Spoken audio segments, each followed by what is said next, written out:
World Builders et World Builders, cet épisode sera peut-être le plus utile de tous ceux qui sont sortis jusque-là.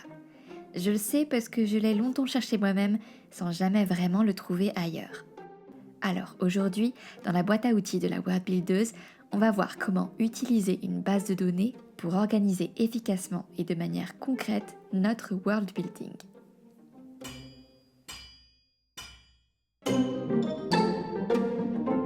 Et si on apprenait à construire un univers ?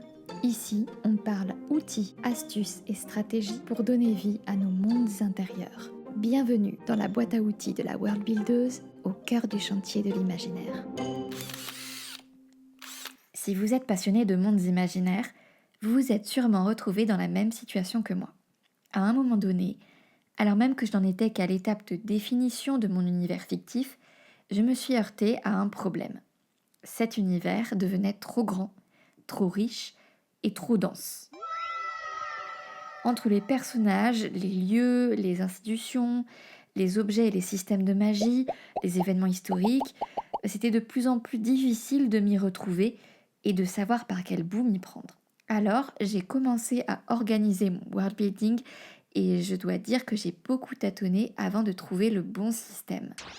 Dans cet épisode de la boîte à outils de la World Builders, j'ai décidé de vous présenter mes tâtonnements pour organiser mon univers jusqu'à l'adoption d'une base de données gratuite ainsi que mes réflexions sur le système de classement des éléments. À la fin de l'épisode, dans l'atelier de la World Builders, on prendra en main l'outil TiddlyWiki pour faire un essai ensemble. Ce sera un peu aride, mais grâce à cet atelier, vous aurez vraiment une méthode pas à pas pour créer très facilement et rapidement votre base de données. Ça vous sera très utile pour le world building, mais ça peut être aussi super intéressant si vous avez n'importe quel travail de recherche à faire fructifier. Les bases de données, c'est vraiment magique. Petit disclaimer, la World Builders reste un espace d'information sans publicité. Il n'y a aucune pub ni aucune promotion ou communication commerciale dans cet épisode. Mon but est de balayer les différentes solutions accessibles aujourd'hui et je vous recommande autant que possible des outils gratuits sous licence libre. Et pour les outils qui seront mentionnés, je vous dirai si je les ai testés ou pas et ce que j'en ai honnêtement pensé. Alors au départ, quand j'ai commencé à formaliser mon world building, j'ai commencé par des fichiers que j'imprimais et que je rangeais dans un classeur de manière à pouvoir avoir les éléments sous les yeux quand je travaillais. Le classeur, c'est un outil assez chouette et rassurant qui permet de tenir concrètement son monde entre ses mains. Je le trouvais d'autant plus adapté que j'ai tendance à pratiquer le world building sous forme de dessins, de cartes, et du coup cet aspect matériel que j'aime beaucoup correspondait assez bien à mon fonctionnement. D'ailleurs, si cet outil vous correspond, vous avez tout intérêt à le conserver. Mais la limite pour moi, c'était que malgré la possibilité de changer les feuillets de place, ça restait assez rigide en termes d'organisation. Une fois choisies les thématiques d'intercalaire et les fiches rangées à l'intérieur, il y avait peu de place pour une réorganisation facile. Sans compter que j'ai souvent besoin d'avoir les contenus avec moi quel que soit l'endroit où je travaille, alors que le gros classeur difficile à transporter n'est pas manipulable avec aisance et finalement il est relégué dans un placard. Du coup, je me suis mise en quête d'outils numériques pour m'aider à organiser la matière imaginaire de mon univers qui s'appelle Périsphère. Et il se trouve que depuis quelques années, les outils payants ou gratuits se multiplient au service des créatrices de mondes. Il existe aujourd'hui plusieurs modèles spécialisés dans le world building. Pour ma part, j'ai pu tester World Anvil, qui peut se traduire par l'enclume des mondes. C'est un outil en ligne en anglais qui permet de créer son univers pour faire des cartes, des timelines, des fiches de personnages, des articles, etc. Il y a plusieurs templates, c'est-à-dire des modèles, modifiables au besoin. Quand j'ai interrogé les personnes qui suivent la World Builders, j'ai découvert l'existence d'autres outils similaires, mais en français cette fois. Lysandre, qui fait à la fois du jeu de rôle et de la fiction imaginaire, m'a confié qu'elle travaillait d'abord sur des carnets, un peu comme moi, avec un code couleur, et que, comme moi, au bout d'un certain degré d'extension du world building, ce système a trouvé ses limites. Elle s'est dirigée vers la Amsel Suite, AMSEL, qui est un groupe de logiciels français, avec notamment Tom pour la planification d'histoire et Lore permettant de faciliter la création d'univers. J'ai demandé à Lysandre de nous présenter dans un vocal l'utilisation qu'elle fait du logiciel Lore. permet de créer nos propres templates de pages suivant certaines larges catégories comme géographie, dans laquelle j'ai par exemple rangé toutes mes cités, les domaines divins, les paysages, la catégorie société où j'ai personnellement mis les factions, les nations et territoires, les organisations religieuses. Il y a également une catégorie personnes, une catégorie culture, chronique, etc. J'ai vraiment pu créer uniquement les templates dont j'avais besoin sans me perdre à essayer de remplir des cases qui ne me convenaient pas. On peut également lier nos pages d'univers directement dans le second logiciel où on planifie notre roman. C'est une méthode d'organisation qui va me permettre de compléter mon lore au fur et à mesure de l'évolution de mes romans et surtout de pouvoir rapidement retrouver une information quand j'en ai besoin en cours d'écriture par exemple, ce qui me posait vraiment problème avec mes carnets. Pour ma part, je n'ai pas du tout testé la suite Amsel. Je n'exclus pas de faire un petit tour pour voir ça de plus près à l'avenir. Alors évidemment, Word Anvil et la suite Amsel sont des services spécialisés et payants.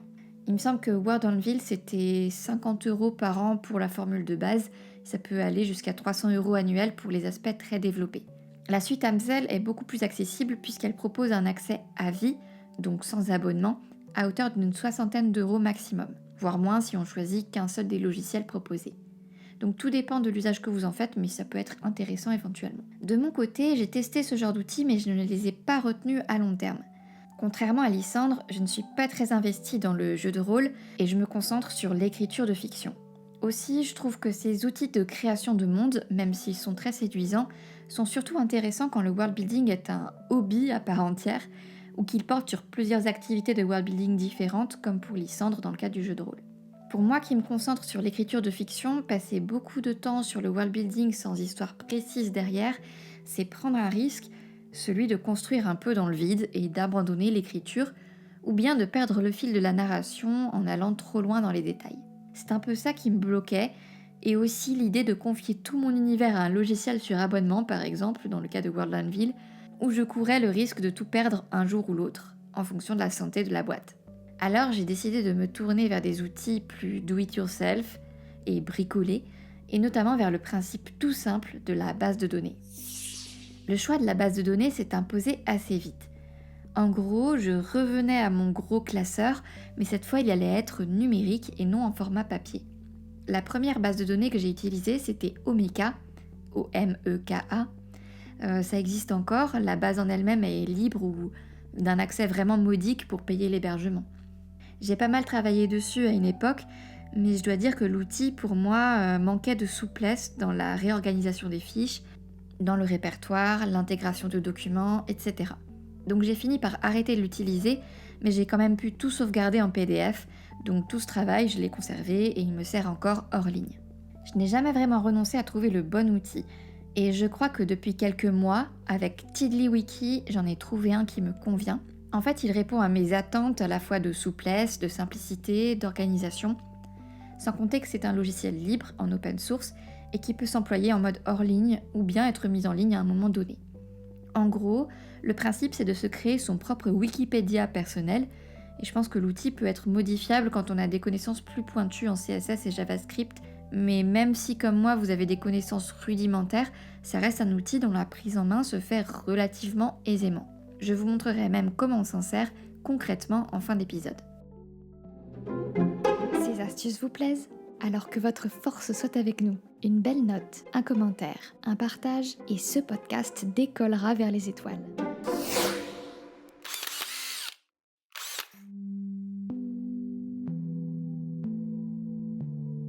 J'ai donc créé une encyclopédie de périsphères avec des rubriques, des sous-catégories, des mots-clés, etc. afin d'y répertorier l'ensemble de mon univers. C'est un système vraiment intéressant parce qu'on peut inclure des images, des documents, des liens hypertextes, ce qui donne une souplesse bien plus grande que le classeur papier. Alors qui dit souplesse, dit aussi que c'est à nous de décider quel système de classement on veut utiliser, comment organiser notre base de données. Mais déjà, le fait de pouvoir faire des renvois entre plusieurs catégories via des liens hypertextes, ça permet de lâcher un peu prise parce qu'il est toujours possible de faire correspondre deux entrées et donc de relier les informations entre elles. Mais surtout, je voulais que cette base de données encyclopédique soit un vrai outil au service de mon écriture, et non l'inverse. Du coup, je ne l'ai pas remplie à vide, je n'ai même pas encore basculé mes anciens contenus de worldbuilding dedans. Je n'ai pas commencé en créant des articles de lieux ou de personnages à partir de rien en fait. Concrètement, je suis partie des textes que j'avais déjà rédigés. Après avoir achevé mon premier manuscrit, j'ai fait une relecture spéciale world building où j'ai surligné absolument tous les aspects qui s'y rapportaient, mais vraiment tous les aspects. Ça pouvait être un personnage nouvellement introduit, une institution, un lieu mentionné pour la première fois, un objet magique, un élément de vocabulaire, ou même des concepts intellectuels présents dans ce monde. Ensuite, j'ai tout classé selon les thématiques qui se dessinaient naturellement. J'ai noté chaque aspect que j'ai trouvé, et pour chacun d'eux, j'ai relevé toutes les pages où ils étaient mentionnés dans le manuscrit. Aujourd'hui, j'ai 10 grands domaines de classement, plus un domaine un peu particulier. Ces grands domaines se subdivisent en catégories et sous-catégories. Alors je pense que chacun devrait avoir ses propres domaines ou ses propres catégories, adaptées à la fois à son projet et à son fonctionnement, mais je vais quand même vous donner mes 10 grands domaines pour que ça vous donne une idée. Espèces et peuples. Êtres vivants, espèces et sous-espèces, population et personnages. Phénomènes et lois naturelles. Phénomènes biologiques, physiques ou temporels, lois internes du monde. Géographie et lieux. Espaces naturels ou construits, continents, régions, villes, bâtiments, lieux sacrés. Histoire. Époque, période, événements historiques ou politiques, structure temporelle du monde. Structure et collectifs organisés. Institutions, métiers, réseaux administratifs, ordre professionnel ou religieux, système hiérarchique établi. Vie politique. Régime, partis et décisions politiques liés à des événements et un contexte. Société, culture et représentation. Groupes sociaux, pratiques sociales, rituels, croyances et spiritualité, culture et mode de vie, manière de parler, de manger, de penser, etc. Savoirs et techniques. Connaissances théoriques ou appliquées, domaines intellectuels ou pratiques, écoles de pensée, techniques artisanales ou magiques. Ressources et objets. Objets, documents, outils, ressources transformées ou utilisées dans un but précis. Production littéraire et artistique. Ouvrages, genre littéraire, œuvres d'art, mouvements artistiques, etc. Comme je le disais, les classements et les systèmes d'organisation sont personnels et propres à chacun. Par exemple, dans ma base, vous voyez qu'il n'y a pas de domaine système de magie à proprement parler. Puisque la magie est inhérente à ce monde, elle fait partie du quotidien des populations. Les lieux magiques sont donc rangés dans géographie, les artefacts magiques sont rangés dans ressources et objets, les créatures magiques sont rangées dans espèces, etc. Tout dépend à la fois de votre projet et du système qui vous correspond le plus. Mais laisser les catégories se former à partir d'un relevé de mentions dans les textes déjà écrits permet au moins de vous assurer que votre système va coller à votre écriture. Pour l'instant, mon domaine production littéraire et artistique ne comporte que les catégories ouvrages, art visuel et genre et mouvement artistique. Le jour où j'écrirai un poème ou une chanson, j'ajouterai à la catégorie musique ou texte poétique et j'y intégrerai ce nouvel élément. Je vous ai parlé d'un domaine un petit peu à part, c'est la 11e catégorie, et c'est une catégorie méta. Je l'ai appelée aspect narratif. Cette catégorie me sert à créer des balises d'écriture, à retenir les concepts que je veux faire passer via la fiction, à marquer mes intentions narratives, etc. Ça me permet de guider l'écriture tout au long du projet. Par exemple, j'ai décidé que Périsphère était un univers moins spéciste que le nôtre. J'ai donc une note sur la question qui me permet de me rappeler à moi, autrice, qu'il faut que je prête attention à la manière dont j'écris les créatures vivantes dans mes textes, sans que ça ne soit pourtant un sujet central dans la narration. Alors ce système de classement, c'est bien joli, mais qu'est-ce qu'on met concrètement à l'intérieur ? Eh bien pour moi, il y a 2 niveaux. La synthèse générale, contenu de l'article, de la fiche, et la documentation. Je vais vous donner un exemple précis. Je vais aller dans le domaine géographie et je vais sur l'article Périsphère. Dedans, j'ai une courte synthèse qui explique ce qu'est Périsphère, un monde parallèle où la magie est courante et où les humains sont en minorité face à des créatures fabuleuses. Cette synthèse, c'est en gros tout ce dont moi j'ai besoin si à un moment du projet je veux me rafraîchir la mémoire sur le concept. À la suite de la synthèse, j'intègre ce que j'appelle la documentation. En l'occurrence, ce sont des extraits de mon manuscrit que j'ai téléchargés sur la base de données et qui me permettent de relire tous les passages où il est explicitement et directement question de périsphère. Par exemple, et je cite, « En ce qui concerne les 3 mondes communément désignés sous les noms de périsphère, PSPH, sténosphère, STSPH, et Hadès, HD, nous préférons employer le terme de strate. Représentez-vous la planète comme un oignon, avec différentes couches superposées. En tant que chronographe, je ne saurais être profus sur la question. La mission cartographique serait peut-être plus indiquée. Hélas, on n'y trouve que des agents voyageurs, des compagnies marchandes et quelques régiments militaires. Ce service manque cruellement de théoriciens à mon goût. » J'ai intégré cet extrait à la fiche périsphère, ce qui me permet d'avoir des précisions sur ce que j'ai déjà écrit sur le sujet, afin de ne pas me contredire ou de me répéter plus tard. Bien sûr, j'ajoute les références bibliographiques à ces extraits pour pouvoir les retrouver facilement, en précisant aussi les chapitres, puisque les pages d'un manuscrit peuvent varier selon les étapes du travail et les éditions. Et aussi parce que j'écrirai sans doute d'autres manuscrits et qu'il faudra donc pouvoir replacer toutes ces mentions dans mes textes. Pour terminer la fiche, j'ajoute des mots-clés. Ici, on a concept, monde et périsphère. Et ensuite, au fil de mon travail, je peux relier à d'autres notices, par exemple à théorie de l'oignon. Mais je n'en dis pas plus. C'est sûr, ça demande beaucoup de temps, mais c'est le moyen le plus pratique que j'ai trouvé pour répertorier mon worldbuilding sans me perdre dans une création pure qui m'éloigne trop de mon projet d'écriture. Cette base de données personnelle colle vraiment à mon travail au fur et à mesure qu'il s'effectue, et j'en suis donc très contente pour le moment.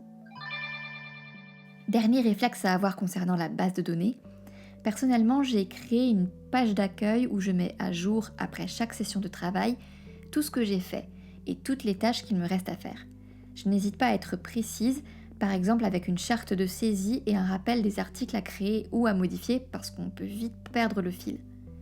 J'ai ainsi une notice intitulée simplement « Travail à faire » où j'ai listé toutes mes fiches sous les champs à classer en catégories, à compléter, extraits à intégrer, mettre à jour la biblio, etc. Honnêtement, les 2 principaux points qui me créent des difficultés pour le moment, ce sont le fait que je n'ai pas suffisamment de pratique des bases de données pour me sentir totalement à l'aise et pour exploiter l'outil à son maximum, et le fait que pour que la base de données hors ligne puisse s'ouvrir, il ne faut pas modifier les noms de fichiers et l'emplacement original. Pour la première difficulté, je pense que c'est en forgeant qu'on devient forgeron, sachant que j'ai tout de même créé une notice outils de navigation où j'ai listé toutes les petites commandes les plus fréquentes, type pour modifier l'apparence, pour afficher toutes les notices, etc. Donc ça m'aide au quotidien pour cette base de données. Pour la seconde difficulté, il faut définir un emplacement précis et logique sur son PC et nommer les fichiers correctement. Cela dit, j'ai déjà eu des soucis d'ouverture par le passé, justement parce que j'avais trop manipulé et réorganisé les fichiers, et finalement on trouve toujours une solution pour retrouver les contenus. Comme pour tout, il faut faire des sauvegardes bien sûr, et ne pas hésiter à copier les éléments en format PDF par exemple. Le dernier point difficile, mais c'est le cas pour toutes les méthodes d'organisation du worldbuilding, c'est que ça reste un travail titanesque. C'est pour ça que je recommande personnellement de partir de vos textes déjà écrits pour organiser votre worldbuilding, au lieu de créer d'abord pour écrire ensuite. Dans tous les cas, les logiciels et bases de données vous permettront, s'ils sont adaptés à votre projet et bien réalisés, de retrouver vos références en quelques clics, facilitant ainsi votre travail d'écriture. Et maintenant, je vous propose de tester en direct la base de données TiddlyWiki avec une création pas à pas dans l'atelier de la worldbuildeuse. Prenez le temps du jingle pour allumer votre ordinateur et on va faire l'exercice ensemble. Vous allez pouvoir l'adapter à votre propre univers juste pour voir si la méthode vous correspond. Dans l'atelier de la worldbuildeuse, on construit ensemble un monde imaginaire. À chaque épisode, une nouvelle pierre est apportée à cet édifice et l'univers prend vie.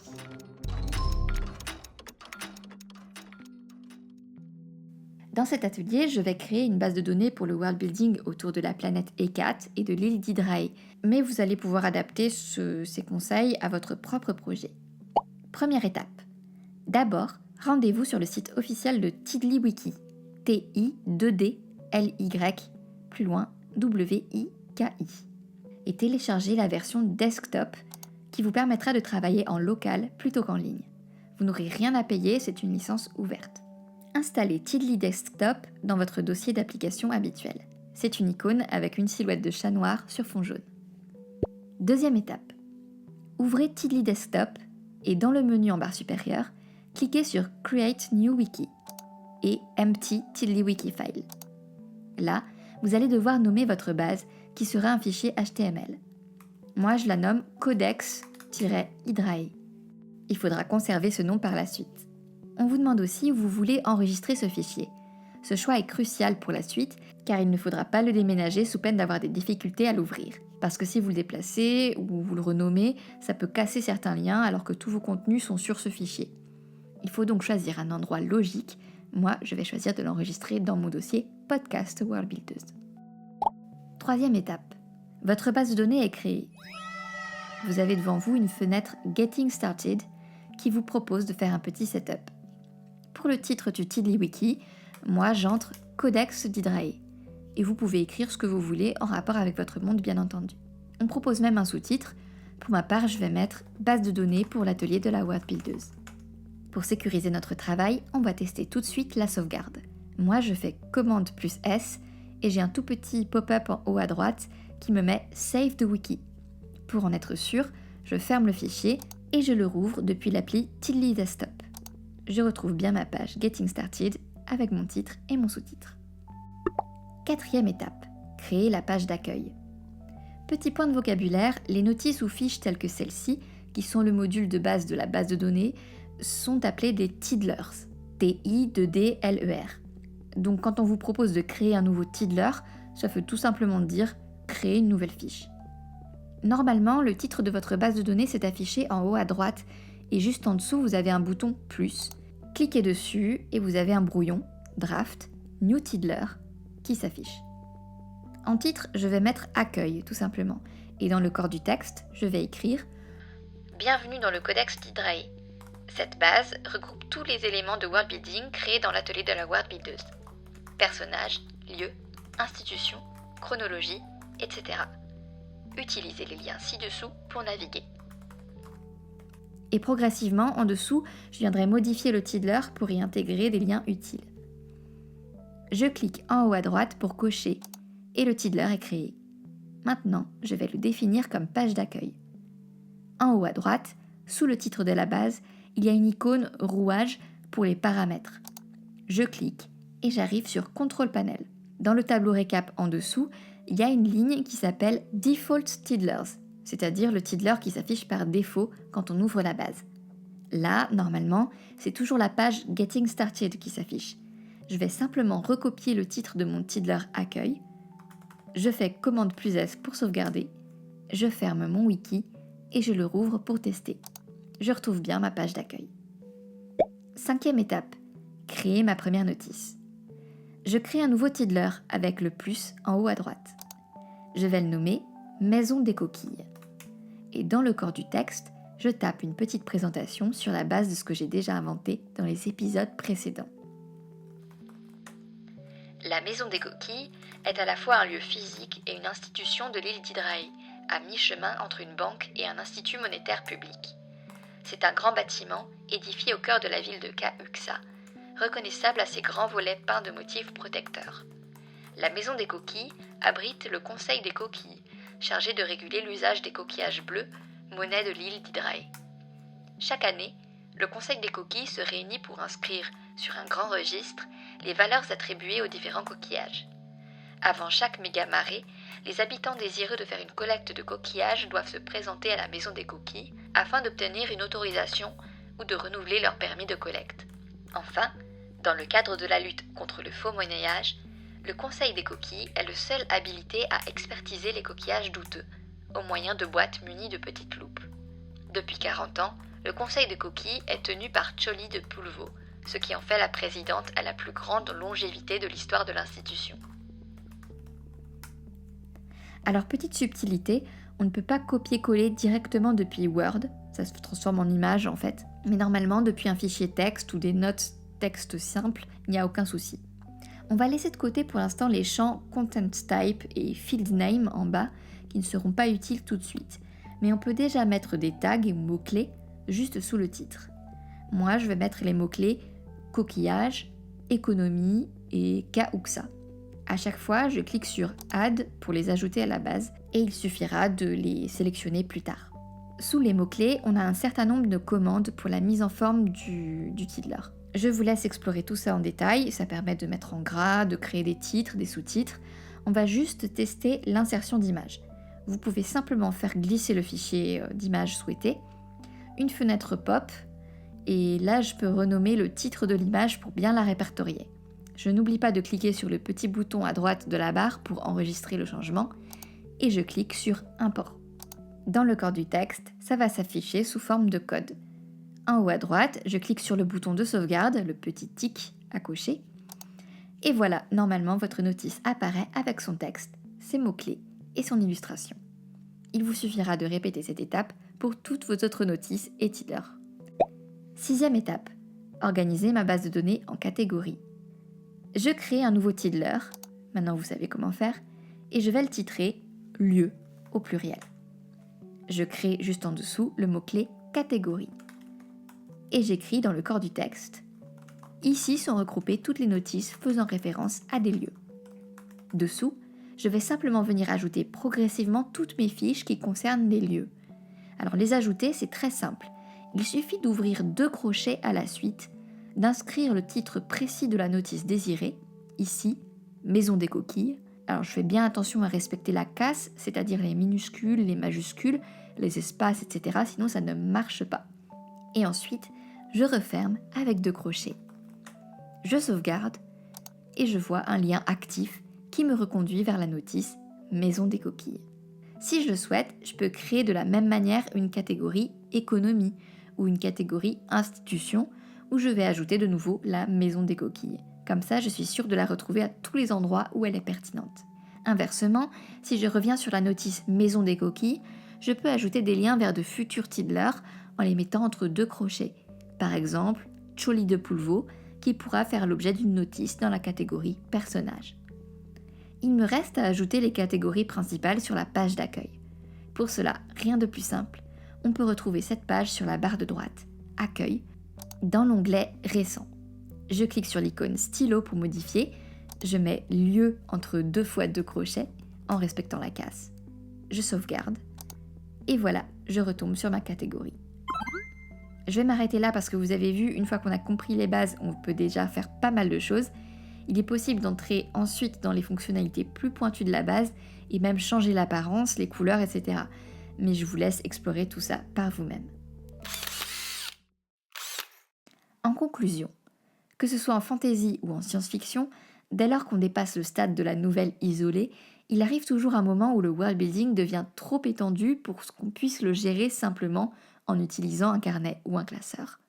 Les outils actuels ouvrent de nouvelles possibilités pour les autoristes, qu'il s'agisse de logiciels déjà constitués et plutôt intuitifs, comme World Anvil ou la suite Amzel, qu'utilise Lysandre, ou de bases de données à personnaliser, comme TiddlyWiki que nous venons de tester ensemble. Le système de classement peut et doit être adapté à nos besoins et doit servir les objectifs d'écriture, sauf si le world building est un hobby en soi. Dans ce cas, s'éparpiller peut aussi devenir très amusant et très riche. Rappelons-nous que si tous les outils sont utiles à des degrés divers, aucun n'est absolument indispensable et que l'important, c'est de choisir celui qui convient à notre fonctionnement. Dans mon cas, l'usage de la base de données m'a ouvert des portes inespérées. À vous d'explorer cette possibilité et de la tester ou de découvrir d'autres manières d'organiser votre univers. C'était la boîte à outils de la World Buildeuse.